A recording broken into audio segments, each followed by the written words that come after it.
విజయ్ గారు అనేక హామీలు ఇచ్చారు. కాంగ్రెస్ ప్రభుత్వం అధికారంలోకి రాగానే 6 గ్యారెంటీలున్నారు. ఇంకా అనేక హామీలు ఇచ్చారు. సో వాటికి నిజంగా బడ్జెట్ కేటాయింపులు జరిగాయంటే గత బడ్జెట్లో కూడా ఎటువంటి కేటాయింపులు అనేది జరగలేదు. ఏదో ఒక దానికి జరిగితే అది కూడా నామమాత్రంగా జరిగినటువంటి పరిస్థితి. కేటాయింపులు మాత్రమే జరిగాయి. సో ఇప్పుడు ప్రధాన ప్రతిపక్షంగా బీఆర్ఎస్ మొదటి నుంచి వ్యవహరిస్తున్నటువంటి తీరు కావచ్చు, ప్రజలతో కనెక్ట్ అవుతున్నటువంటి విధానము, ఇదంతా కూడా రేపటి నుంచి అంటే ఎల్లుండి నుంచి జరగబోయేటువంటి బడ్జెట్ సమావేశంలో ఎట్లా రిఫ్లెక్ట్ మరింతగా అయ్యే అవకాశం ఉంది?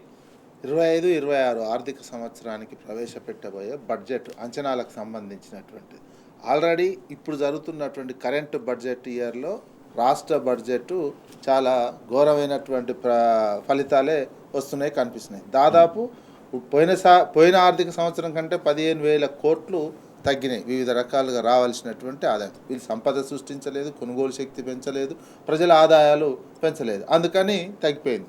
అసలు 15,000 కోట్లే తగ్గిపోయింది అంటే అసలు టార్గెట్ ఇంకో అదనంగా 15,000 రాలి అంటే దాదాపు 30,000 కోట్లు ఇప్పుడు నడుస్తున్నటువంటి ఆర్థిక సంవత్సరంలో డబ్బులు రాలేనటువంటిది. నెక్స్ట్ ఫైనాన్షియల్కి మీరు ఏ రకమైనటువంటిది పెడతారు ఈ బడ్జెట్లో? మీకు ఏదైతే కీలకమైన 25-26 తర్వాత 27-26-27 అనేది నెక్స్ట్ లాస్ట్ బడ్జెట్ లాగానే ఉండే అవకాశం ఉంటుంది. అంత కీలకమైనటువంటిది కాదు.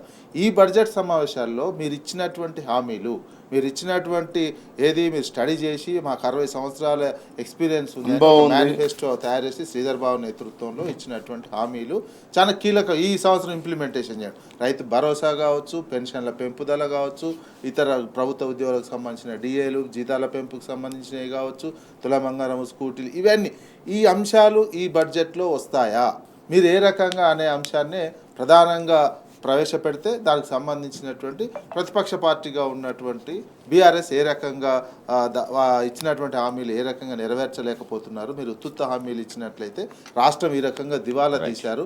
మొత్తం రాష్ట్ర ఆర్థిక పరిస్థితిని ఇన్ని రోజులు అప్పుల పేరుతో అన్నారు. మీరు అంతకంటే ఎక్కువ అప్పులు చేసినటువంటిది. ప్లస్ భూములు తనఖా పెట్టి ఎఫ్ఆర్బిఎం పరిధిలోకి ఎక్కడొస్తామో ఏమో అని చెప్పి భూములు తనఖా పెట్టి డబ్బులు తెస్తున్నాయి కూడా ఎటుపోయాయి. రైతు భరోసాకి ఈ నెల ఆఖరి వరకు వేస్తామని చెప్పినటువంటి మీరు ఇప్పటి వరకు వేయలేనటువంటి సిచ్యువేషన్, 3 ఎకరాల లోపు కూడా వేయలేనటువంటి పరిస్థితి ఎందుకు వచ్చింది? మీరు రిజిస్ట్రేషన్ ఆదాయం పడిపోయింది, ఎక్సైజ్ ఆదాయం పడిపోతుంది, అన్ని రకాల ఆదాయాలు పడిపోతున్నటువంటిది. మీకు ఎక్కడ సంపద క్రియేషన్ కాలే. వచ్చినటువంటి ఏడాదిన్నర కాలంలో దాదాపు ఎక్కడ సంపద క్రియేషన్ కాలేదు, కొనుగోలు శక్తి పెరగలేదు, క్రమంగా ఆదాయాలు తగ్గుతున్నటువంటిది, ఎంప్లాయ్మెంట్ పెరగట్లేదు. అందుకే రాష్ట్రంలో ఈ రకమైనటువంటి ఆర్థిక పరిస్థితి. ప్లస్ మీరు అంటున్నట్టు ఫస్ట్ బడ్జెట్ సమావేశాలకు ముందు మీరు బీసీకి సంబంధించినటువంటి తీర్మానం చేస్తారా, బిల్లు ఒకటి రెండు బీసీ రిజర్వేషన్లకు సంబంధించి బిల్లు పెడతారా, తీర్మానం అనేది ఇంకా క్లారిటీ లేదు. మీరు బిల్లు పెట్టి సెంట్రల్కి పంపిస్తే అయ్యేది ఏమి ఉండదు. బిల్లు పెట్టి ఇక్కడ మీరు ఇంప్లిమెంటేషన్ చేయాల్సినటువంటి అవసరం ఉంటుంది. అది మీ చేతులు ఉందా లేదా, ఇది క్లారిటీ రావాల్సినటువంటి అవసరం ఉంది. రైట్ శ్రీనివాస్ యాదవ్ గారు, అంటే స్పష్టంగా ఏంటంటే వాళ్ళకు అమలు కానీ హామీలు ఇచ్చి వచ్చిండ్రు. ముఖ్యమంత్రికి ఏం తెలియదు. ఎందుకంటే ఒక నిమిషం అండి, ఎందుకంటే రాగానే నేను ఇక్కడ లంకెబిందెలు ఉన్నాయనుకోండి, ఏ ముఖ్యమంత్రి అయినా కాస్త తెలివి ఉన్న మంత్రి అన్నా ఉన్న లంకెబిందెలు ఉంటాయా? రూపాయి రాక రూపాయి పోగా ఉంటుంది. అది కూడా తెలియదు. ఇక్కడ లంకెబిందెలు ఉన్నాయనుకున్నా లంకెబిందెలు లేవు, ఖాళీ బిందెలు. అంటే నీ అవగాహన రహితము, నీ బడ్జెట్ మీద, ఈ తెలంగాణ ప్రజల మీద, తెలంగాణ సమస్యల మీద, నువ్వు ఇచ్చిన హామీల మీద ఏ మాత్రం అవగాహన లేదనేది స్పష్టంగా అర్థమవుతుంది. రేపు బడ్జెట్లో ఏం పెడతారో ప్రతిపక్ష హోదాలో ప్రతిపక్ష పార్టీగా తప్పకుండా మేము నిలదీస్తాం.